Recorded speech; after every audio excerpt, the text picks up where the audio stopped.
Hello guys, welcome back. Hyunbin on that duty, this is too cute. Guys, another Hyunbin update, and honestly this one feels different. Because we've seen Hyunbin as the action hero, the serious actor, and the romantic leading man. But that Hyunbin? According to recent reports and fan discussions, Hyunbin has talked about being a pretty ordinary dad. And apparently, his son is so adorable that being strict is not exactly his strongest skill. And honestly, that little detail tells us something interesting. For years, the public image of Hyunbin was built around this almost untouchable superstar persona, but becoming a husband and father seems to have added another side to how people perceive him. And this is where my opinion comes in. I think fatherhood can completely change how a celebrity is viewed. Suddenly, fans are not just seeing the actor on a red carpet.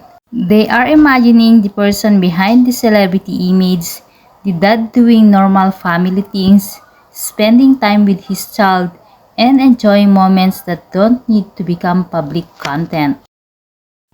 Because notice something important, we can talk about Hyunbin being a father without needing to know every detail about his son. There are always fan theories whenever Hyunbin and Son Ye-jin are mentioned, and some fans analyze their appearances, interviews, vacations, and even tiny gesture. But we should separate what they have actually shared from what fans interpret. And that's what makes their journey interesting to me. Before marriage, people were fascinated by their chemistry as co-stars. But maybe the real story is not about giving fans more access.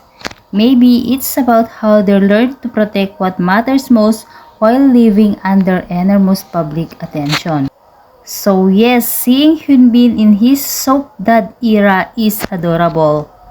But beyond the cute headlines, I think there's a bigger lesson here. Sometimes the most meaningful part of celebrity life is part they choose not to show us. And honestly, I think that's worth respecting. So, what do you think guys? Do you prefer seeing celebrities share family moments, or do you think keeping their children private is the better choice? Let me know in the comments below. Thank you for watching.